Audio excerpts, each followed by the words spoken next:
இந்த பாவம் புண்ணியத்தை பற்றிலாம் எல்லாம் பேசுகிறாங்க இல்லையா? அதெல்லாம் என்ன? அது யார் உருவாக்குனா? கர்மானா என்ன? இதெல்லாம் எப்படி செயல்படுது? இதெல்லாம் உண்மையா? அப்படின்னு ஒரு கேள்வி இருக்கும். ஏன்னா நம்ம இந்த எதுவுமே உண்மையா அப்படின்னு நம்ம கேள்வி இருக்காது. ஆனால் எல்லாத்தையும் ஏற்றுக்கிட்டு நம்புவோம். யாராவது ஒரு கருத்து சொன்னாங்கன்னா, ஒரு வேளை இப்படி இருக்குமோ அப்படின்னு நம்மளுக்கு பயம் வந்துரும். ஏன்னா இந்த உலகத்தில் என்ன நடக்குது? இந்த பிரபஞ்சத்தை படைச்சது யாருன்னு தெரியாது. இந்த உலகம் எப்படி இயங்கிட்டு இருக்குங்கிற அந்த ஃபார்முலா தெரியாது. ஆனால் சயின்ஸுங்கிற பேரில் ஒரு தியரியாக சில வார்த்தைகளை கண்டுபிடிச்சி சொல்லியிருப்பானுங்க. Chemical molecule, big bang theory இதெல்லாம் என்னென்னமோ சொல்லியிருப்பாங்க.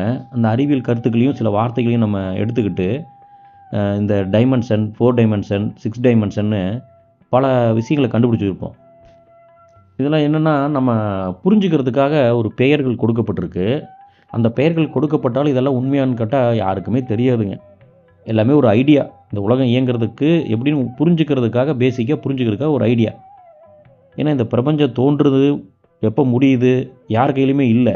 நம்ம மனிதர்களால் அது சாத்தியப்படாது அது கணிக்கிறது. ஆனால் ஒரு அப்ராக்சிமெண்ட்டாக எல்லாத்தையும் ஒரு டைம் டியூரேஷனை வச்சு நம்ம தான் இன்றைக்கி அறிவியலில் ரொம்ப ஞானிகளாச்சே, மேதாவிகளாயிடுச்சே. அதனால் நம்ம ஒரு கருத்தை எல்லாம் தெரிஞ்சுக்கணுங்கிறதுக்காக முற்படுவோம். அப்போ இந்த பாவ புண்ணிய கணக்கு, இந்த கர்ம கணக்கு இதெல்லாம் யார் நமக்கு வகுத்து கொடுத்தது அப்படின்னா, நம்மளுடைய முன்னோர்கள்ங்கிற பேரில், மகான்கள்ங்கிற பேரில் சில மனிதர்கள் புரிஞ்சு அவங்க நமக்கு கற்றுக் கொடுத்துட்டு போயிருக்கிறாங்க. அதை நம்ம அப்படியே ஏற்றுக்கிட்டு வாழ்ந்துட்டுருக்குறோம். அப்படி வாழும்போது பாவ புண்ணியம்னா இதெல்லாம் ஒருத்தர் செய்யக்கூடாது அப்படின்னா, ஆனால் அதை தான் ஒருத்தர் செஞ்சுட்ருப்பான். அவன் நல்லா தான் இருப்பான். நம்ம போய் அதெல்லாம் செஞ்சோம்னா நமக்கு எல்லாமே பிரச்சனையாக மாறுற மாதிரி இருக்கும்.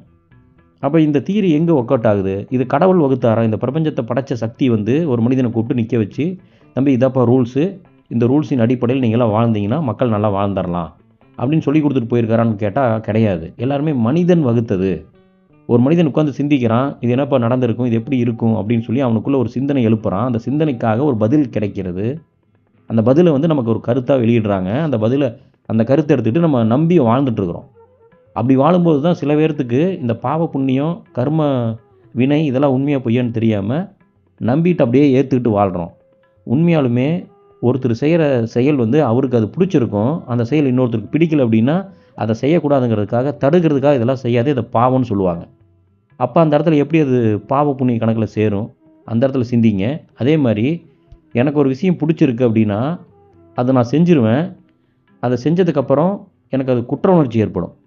அந்த குற்ற உணர்ச்சியை நான் பாவமாக நானே நம்பிக்குவேன். இந்த இடத்துல இது சிந்திங்க. அப்போ இங்கே சரியான பாவ புண்ணிய கணக்குன்னு யாருக்கும் தெரியாது. சரியான கர்ம வினையோட செயல்பாட்டு முறையும் யாருக்கும் தெரியாது. எல்லாருமே சொன்னதை நம்பி தான் நம்ம வாழ்ந்துட்டுருக்குறோம். உங்களுடைய சுயத்தில் நீங்கள் ஆய்வு பண்ணி தெரிந்து கொண்டால் மாத்திரம் உண்மை புரியும்.